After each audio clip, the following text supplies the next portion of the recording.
file, new part file. I'm just going to do this in inches. Let's say I want to do it on my right plane. Right, if I go to right plane, hit sketch. See how I do this. So let's do center line here. And I'm just gonna throw in some kind of profile. Let's do this, that, something like that.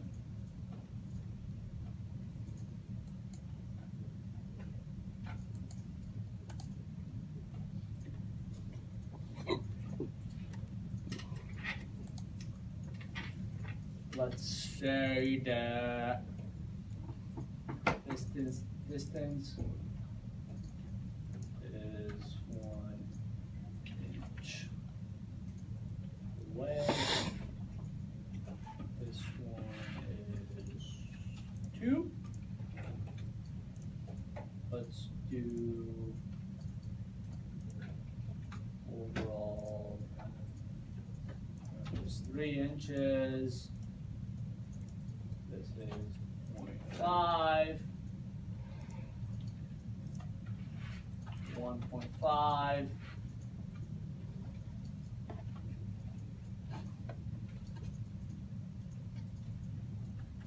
1.5.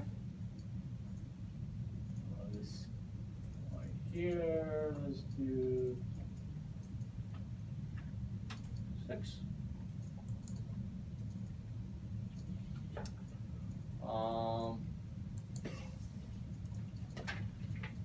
Any questions? So I'm hoping you guys had a good amount of practice with the revolve, right? So if I'm just going over an example, you can stop me at any point, but right, adding dimension and creating a basic profile sketch, you should be comfortable with that. Okay? Let's do revolve, right? It automatically picks that line. Click OK. Let's add an extrude cut, circular extrude cut, and let's do a circular pattern. I'm just going to go to this face, start a sketch. Normal 2. Let's say I want to start, let's say I'm going to create a construction circle right now. If I know, I would just want somewhere to locate the first location of the first circle, right? I can do it by X and Y, right? I can throw it on a circle and have that drive the location of it. Does that make sense? You can do it different ways. Just wanted to do something a bit different. Let's do 4. If I do a circle, I want it to be, so it will give me my 4 points. And I can snap to one of them. I can do it 2 ways. I can throw it on here and then add a coincident relation between those 2 points. Right? Just a bit of shortcut. If I just highlight, it will get close to this, shows where those 4 points are.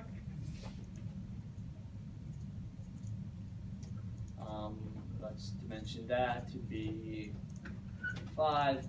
It's fully defined, right? It knows its location and diameter. Any questions?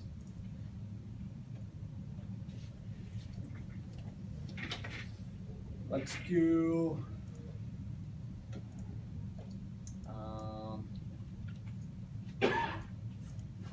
an extrude cut. Gonna do this through wall.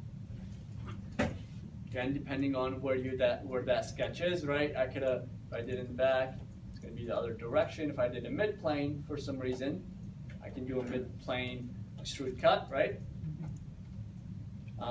And just one thing to point out, let's say I added that feature.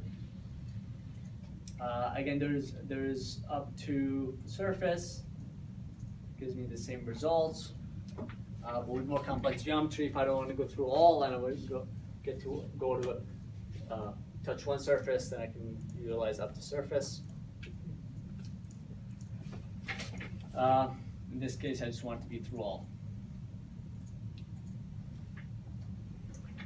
Let's do circular pattern, right? Features and faces. I want this feature. My direction, any circular edge. I can choose any of these. I want equal spacing. Let's do 4. What's this? Well, should we do 4? Yeah, let's do 4. Click OK. The reason I do this, at any point I can go back and change this to 6.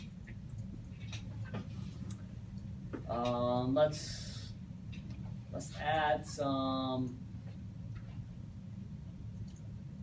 chamfers.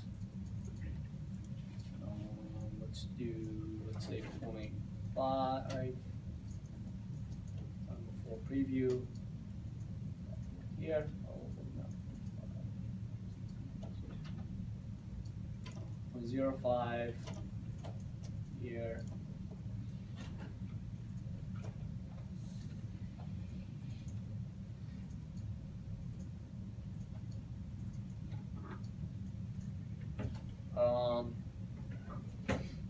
Let's change the material. If you added the chamfer to the original. Yep, it would have mirrored with all. It would. Okay. In that case, I would have. So let's do that. Let's do.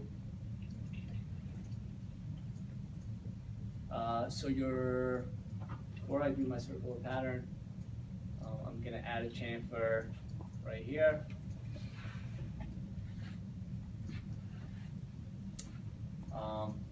And then if I do circular pattern, what features, right? I want my cut extrude and my chamfer.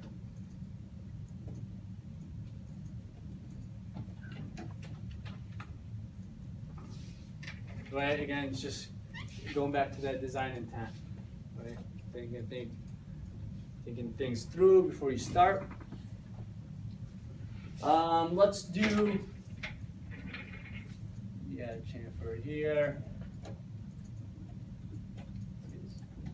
5. At any point, I can go back in and add and remove things, right, to it. Let's modify the material.